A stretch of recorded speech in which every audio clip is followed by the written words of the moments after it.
Xin chào các bạn, mình thấy là các bạn hay móc thú bông, đặc biệt là những bạn mới học móc, thường hay thắc mắc là tại sao cái sản phẩm móc của mình lên không được đẹp và đều như người ta. Và hôm nay, bằng kinh nghiệm của mình sẽ tổng hợp cho các bạn những cái lỗi sai cơ bản của những bạn mới học móc thú và một số những cái tip đơn giản để có thể cải thiện được sản phẩm móc từ như thế này sang như thế này nhé.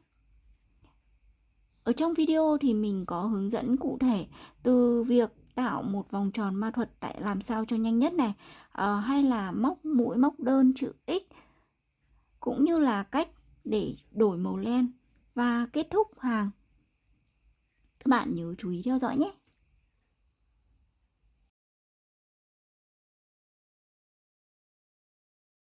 Cách lên vòng tròn ma thuật được nhanh và đều nhất thì các bạn làm như sau.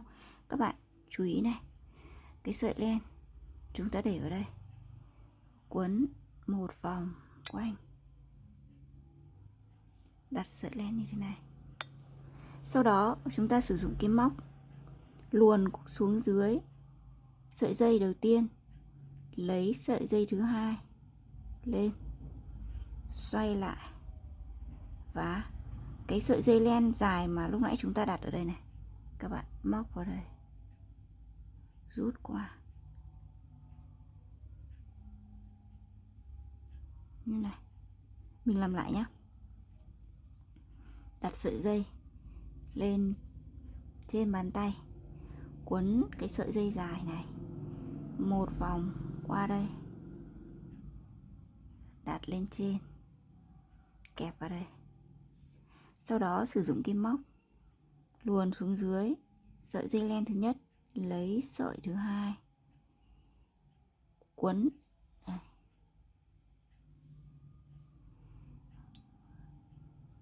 Sau đó chúng ta xoay, tiếp tục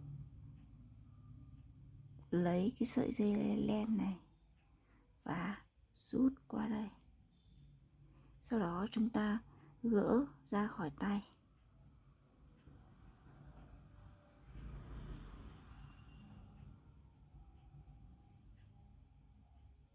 kéo cho nó chắc lại.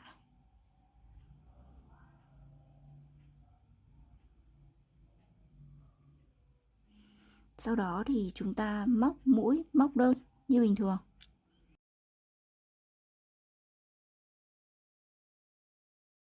Sau khi đã lên được một vòng tròn ma thuật như thế này thì chúng ta sẽ móc mũi móc đơn như bình thường. Và ở đây thì là khi mà móc thú ấy, thì mình thường sử dụng là mũi móc đơn chữ X, tức là cách móc như sau. Mũi móc đơn bình thường thì chúng ta móc như thế này đúng không? Các bạn đâm kim qua đây, lấy len từ trái sang phải, đẩy sợi cái kim móc này từ trái sang phải và lấy len, rút len qua, sau đó lại lấy len, rút len qua, đúng không? Nhưng mà khi mà móc thú thì mình thường sử dụng cái mũi móc đơn chữ X, nó lên sản phẩm sẽ được đẹp hơn và khít hơn. Và cách móc mũi móc đơn chữ X như sau. Các bạn cũng đâm kim qua cái vòng tròn ma thuật này, nhưng mà chúng ta sẽ đặt cái kim móc này lên trên sợi len. Như bình thường chúng ta luồn xuống dưới sợi len thì bây giờ chúng ta đặt lên trên sợi len và rút len qua, sau đó móc như bình thường. Mình làm lại nhé.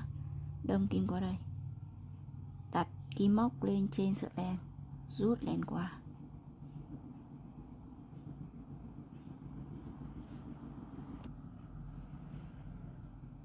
Tiếp tục này, đặt lên trên sợi len, rút len qua.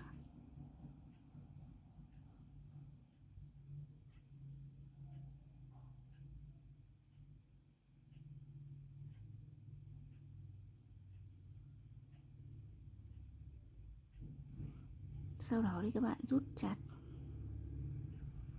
và kết thúc hàng.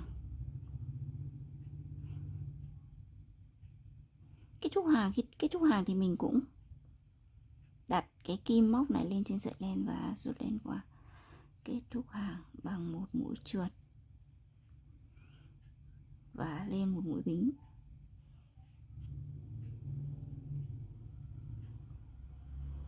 Sau đó thì chúng ta lại tiếp tục móc lên hàng thứ hai theo cái phần chát mà các bạn đang móc ấy.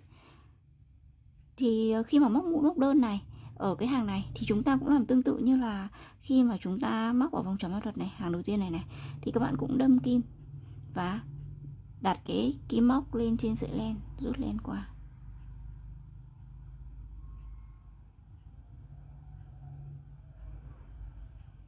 Ở những hàng tiếp theo cứ mũi móc đơn thì các bạn cũng móc tương tự như thế nhé.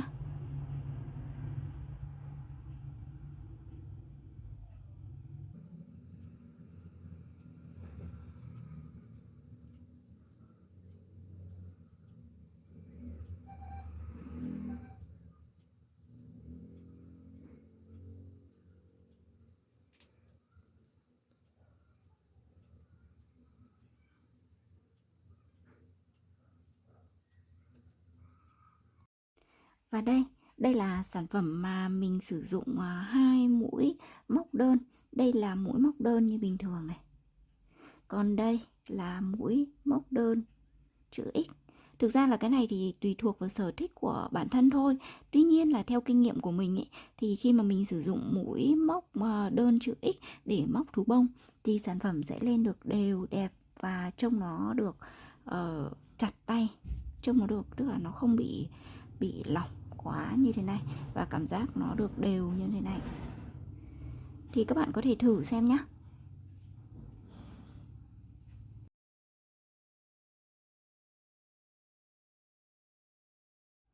Một cái tip tiếp theo mà mình muốn chia sẻ khi mà các bạn móc thú bông ấy, tức là thường thì khi mà chúng ta móc thú bông thì chúng ta sẽ tăng tịnh tiến, nhất là móc những cái hình tròn ấy thì chúng ta sẽ tăng tịnh tiến, đúng không? Thì khi mà chúng ta móc theo chát ấy thì chát nó sẽ ghi là một hàng là hai, ví dụ một hàng 2 mũi móc đơn mỗi mũi vào một chân này, sau đó đến chân mũi thứ ba là 2 mũi móc đơn vào cùng một chân, tiếp theo lại là 3 mũi móc đơn mỗi mũi một chân, tiếp đến lại là 4 mũi móc đơn mỗi mũi một chân, đúng không? Nếu mà các bạn cứ móc như thế thì ra cái hình tròn nó sẽ không được tròn đều như thế này. Và làm sao để khắc phục thì các bạn móc cho mình như sau. Ở cái hàng lẻ tức là ví dụ như ở hàng này 3 chân mũi đầu tiên mỗi chân là một mũi móc đơn thì ở đây 3 là số lẻ. Hoặc là hàng tiếp theo tức là hàng 5 chân mũi đầu tiên mỗi chân là một mũi móc đơn thì 5 là số lẻ, thì mình sẽ quy ước đây là hàng lẻ. Hàng lẻ thì các bạn vẫn móc như chát bình thường, tức là các bạn cứ móc 3 chân mũi, mỗi chân là một mũi móc đơn. Sau đó đến chân mũi tiếp theo thì các bạn móc là 2 mũi móc đơn vào cùng một chân. Tất cả hàng các bạn móc y nguyên như chát. Nhưng đến hàng chẵn tức là hàng mà ví dụ ở đây là của mình thì là 4 chân mũi đầu tiên mỗi chân là một mũi móc đơn, hoặc là tiếp theo là 6 chân mũi mỗi chân là một mũi móc đơn chẳng hạn, thì mình thường làm như thế này.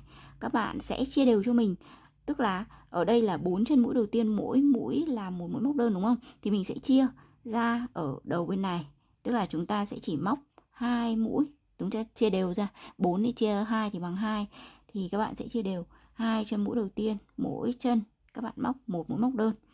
Sau đó các bạn chân mũi thứ ba các bạn lại cho móc luôn, là ở đây là 2 chân mũi, chân mũi này thì các bạn móc luôn vào đây là 2 mũi móc đơn vào cùng một chân, được chưa? Tiếp theo thì bởi vì chúng ta đã cắt ở đây là 2 mũi, đúng không? Thì ở chỗ này các bạn lại móc 2 mũi, 2 chân mũi tiếp theo mỗi chân là một mũi móc đơn. Đấy, các bạn chia ra như thế này, cứ mỗi cụm sẽ như thế này. Tiếp theo thì các bạn lại móc lặp lại cái cụm này, 2 chân mũi đầu tiên mỗi chân là một mũi móc đơn. Sau đó đến chân mũi thứ ba là 2 mũi móc đơn vào cùng một chân. Tiếp đến 2 chân mũi tiếp theo lại mỗi chân là một mũi móc đơn. Vậy là chúng ta đã móc được 2 cụm như vậy. Đây là hai sản phẩm mà mình có, đây là sản phẩm mà mình có áp dụng kỹ thuật tản mũi này, còn đây là không tản mũi. Các bạn có thấy sự khác nhau không ạ? Tức là ở đây thì cái đường tròn này nó được đều, nó không bị gồ lên. Còn đây khi mình không tản mũi thì nó sẽ gồ lên những như thế này. Thì các bạn hãy áp dụng để có được một sản phẩm móc thú bông đẹp như thế này nhé. Tương tự khi chúng ta tăng tịnh tiến thì lúc ở cái phần giảm mũi tịnh tiến các bạn cũng tản mũi tương tự như vậy nhé.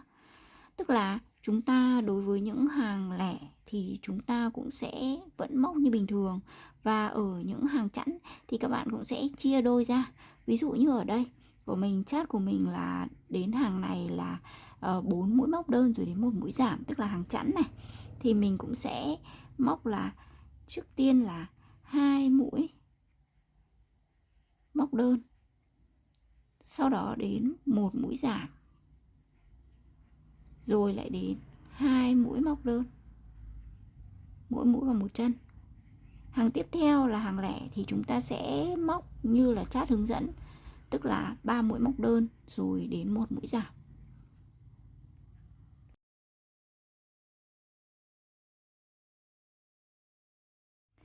Lỗi sai tiếp theo mà mình thấy các bạn hay gặp phải, tức là khi mà chúng ta kết thúc hàng thì khi mà kết thúc hàng ấy thì điều bắt buộc là các bạn phải rút len thật chặt. Tức là đây, khi mà chúng ta kết thúc bằng một mũi trượt thì các bạn cứ để nó hờ như thế này và không rút len chặt này, sau đó lại lên một mũi bính cũng không rút chặt, rồi chúng ta cứ tiếp tục móc lên. Thì khi đó cái phần mà chúng ta kết thúc hàng, các bạn có để ý ở đây có một cái đường kẻ không?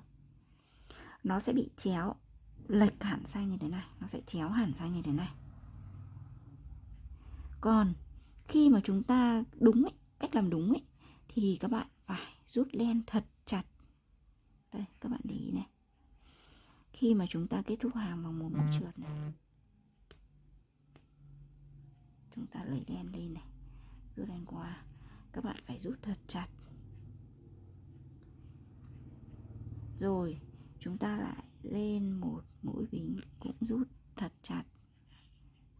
Như vậy khi mà lên sản phẩm thì cái đường kẻ này nó sẽ không bị lệch chéo hẳn như thế này, lệch chéo hẳn như thế này, mà nó sẽ được thẳng hàng như thế này, thẳng hàng.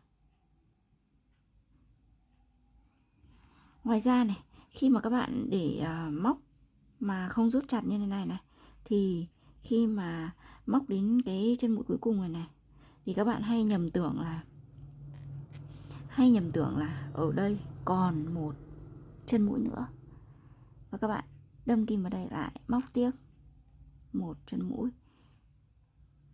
Thì khi mà móc càng lên trên các bạn sẽ càng thấy nó là càng bị vẹo lên này, hoặc là nó đang vẹo như này nó lại chéo sang như này, sản phẩm lên sẽ không được đẹp. Và ngoài ra thì nó cũng sẽ gây nên là chúng ta sẽ đếm thấy thừa mũi. Bắt buộc là khi mà móc thú thì các bạn phải đếm sao cho đủ mũi so với chát nhé.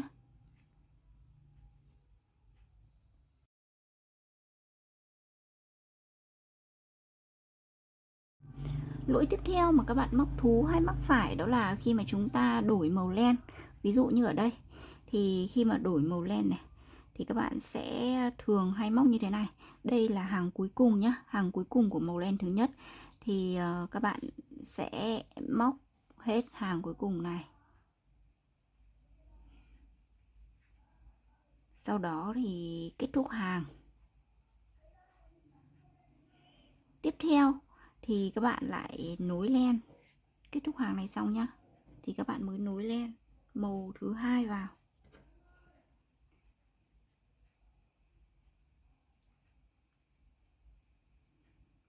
Vào như thế này đúng không?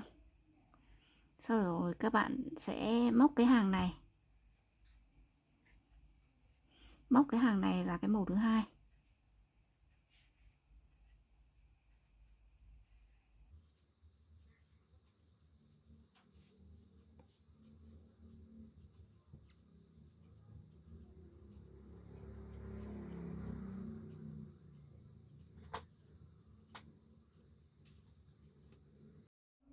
Đây, Tức là cái sản phẩm sau khi mà chúng ta nối len màu, nối màu khác, đổi màu khác bằng cách thông thường thì nó sẽ như thế này, đúng không? Tuy nhiên ở đây mình sẽ hướng dẫn các bạn cách móc để đổi màu len để cho nó được đẹp hơn. Cách đổi màu len không lộ như sau. Sau khi móc xong hàng cuối cùng của cái màu len thứ nhất thì các bạn sẽ kết thúc hàng như bình thường, rút thật chặt này. Sau đó thì chúng ta sẽ vẫn để cái màu len thứ nhất này ở đây và chúng ta sẽ không cắt len nhé. Các bạn sẽ lấy cái màu len thứ hai và nối luôn vào đây. Chúng ta sẽ nối vào đây và tiếp tục móc lên hàng tiếp theo, tức là hàng có cái màu len thứ hai này này. Thì các bạn móc cho mình như sau. Các bạn đâm kim vào đây và móc mũi móc đơn như bình thường. Tuy nhiên chúng ta sẽ không lấy luôn cái màu len thứ hai này, mà chúng ta sẽ lấy cái màu len thứ nhất như thế này.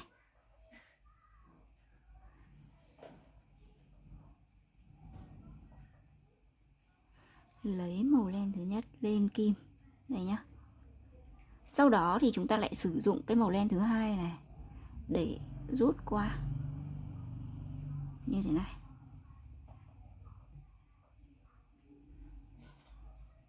Các bạn hiểu chưa?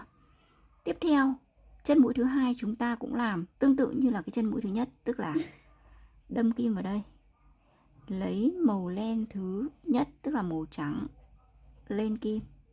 Sau đó lại lấy màu len thứ hai để rút qua.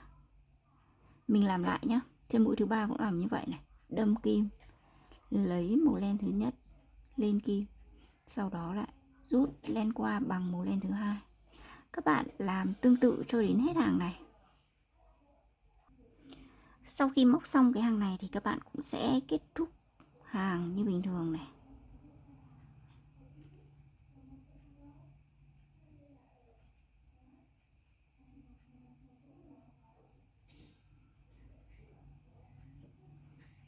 Kết thúc hàng như bình thường.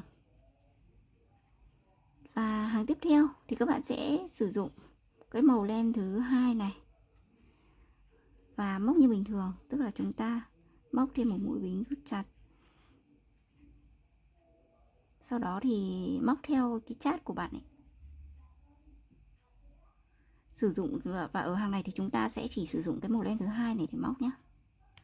Có một lưu ý nhỏ, tức là khi mà các bạn móc ấy, khi mà các bạn đổi màu len này thì các bạn nên móc lỏng tay một chút, nhất là cái ở cái màu thứ hai này.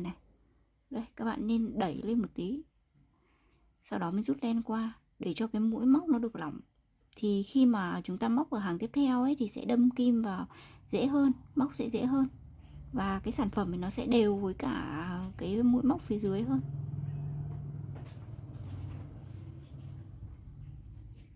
Và đây là sau khi mình đã đổi màu len xong.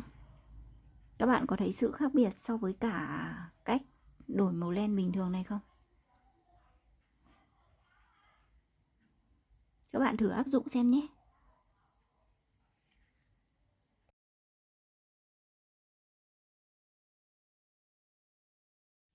Tip tiếp theo mà mình muốn hướng dẫn cho các bạn đó là cách để móc mũi giảm vô hình. Như cách móc thông thường, khi móc mũi giảm thì các bạn hay móc như thế này đúng không? Tức là chúng ta đâm kim vào đây, lấy len lên, giữ len trên kim, sau đó lại đâm kim, lấy len. Khi mà trên kim có 3 sợi như thế này thì chúng ta rút len qua đúng không? Thì với cái cách móc thông thường như thế này thì mũi móc khi lên sản phẩm sẽ bị lỗ rất là to. Đây, các bạn có thể để ý, nó sẽ tạo thành những cái lỗ như thế này, và mũi móc nó sẽ không được đẹp. Thì ở đây các bạn có thể móc theo cách này, tức là ở đây được gọi là mũi giảm vô hình. Các bạn móc cho mình như sau. Các bạn để ý ở mỗi chân mũi có hai cạnh, cạnh trong và cạnh ngoài, cạnh trong cạnh ngoài như thế này, thì chúng ta sẽ chỉ đâm kim vào cạnh trong sát về phía bên mình. Các bạn đâm kim vào đây này, sau đó chưa lấy len vội, tiếp tục vòng sang chân mũi bên cạnh, đâm kim cũng vào cái cạnh sát về phía mình. Sau đó khi đó chúng ta mới lấy len. Được 2 mũi trên kim, chúng ta rút len qua. Đây. Và chúng ta đã tạo móc được một mũi giảm vô hình. Mình làm lại nhé. Các bạn đặt kim này, đâm kim vào đây. Sau đó tiếp tục phòng kim, đâm kim vào chân mũi thứ hai. Lấy len qua. Sau đó rút len. Đấy. Và đây là thành phẩm khi mà chúng ta áp dụng kỹ thuật mũi giảm vô hình. Rất là đều, đẹp và không bị lộ. Các bạn thử áp dụng nhé.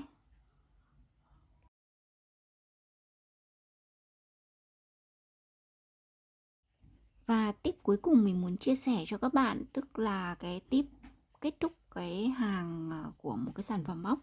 Thì thông thường ví dụ như móc vòng tròn thì khi mà chúng ta bắt đầu bằng một vòng tròn ma thuật với 60 móc đơn thì kết thúc chat thường sẽ ghi là kết thúc bằng một hàng là 6 mũi giảm.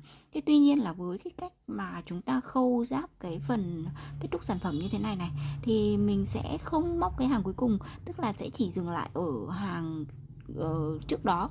Tức là như ở cái sản phẩm này của mình ấy thì là vòng tròn ma thuật 6 mũi móc đơn, thì mình sẽ chỉ móc đến cái hàng mà chân mũi đầu tiên là một mũi móc đơn và chân mũi, và sau đó là đến một mũi giảm thôi. Sau đó thì mình dừng lại, tức là ở đây mình sẽ có tất cả tổng cộng là 12 chân mũi. Thì trước khi mà chúng ta khâu giáp thì các bạn có thể sử dụng một cái kim chọc len, kim chọc len như thế này. Mình có để link ở dưới phần mô tả nhé. Các bạn sẽ chọc để cho cái phần bông này nó được chắc vào đây. Thì khi mà chúng ta khâu giáp nó sẽ dễ hơn và cái sản phẩm nó cũng sẽ đẹp hơn. Và các bạn nhớ là khi mà nhồi bông thì chúng ta sẽ nhồi chắc tay nhé. Nhồi thật chặt nhé. Rồi, sau khi mà chúng ta đã sử dụng cái kim chọc len như này để đẩy cái phần bông xuống thì chúng ta sẽ tiếp tục khâu giáp. Các bạn rút cái sợi len này. Các bạn để ý này, ở mỗi một cái chân mũi thì chúng ta có 2 cạnh đúng không? Chúng ta sẽ chỉ đâm kim vào cái cạnh này, tức là cạnh bên ngoài. Các bạn sẽ đâm kim lần lượt từng cái chân mũi. Chúng ta đâm từ trên xuống dưới như thế này.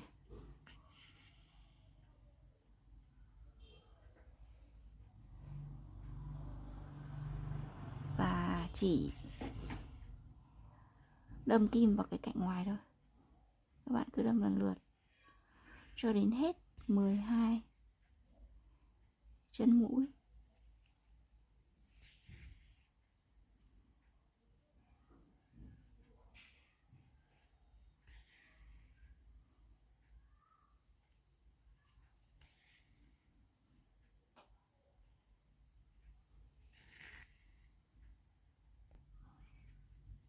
Các bạn nhớ là chúng ta có đâm kim cả với cái chân mũi đầu tiên này nhé.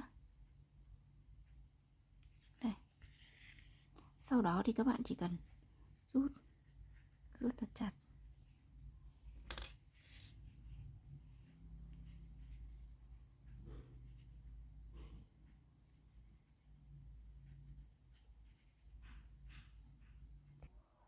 Sau khi đã rút chặt thì các bạn lại dùng kim đâm vào cái phần lỗ này. Sau đó chúng ta đâm vào một cái chỗ bất kỳ.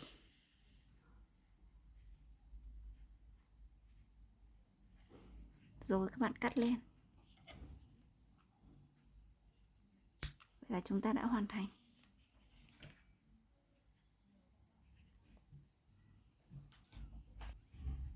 Vậy là chúng ta đã hoàn thành khâu giáp với sản phẩm.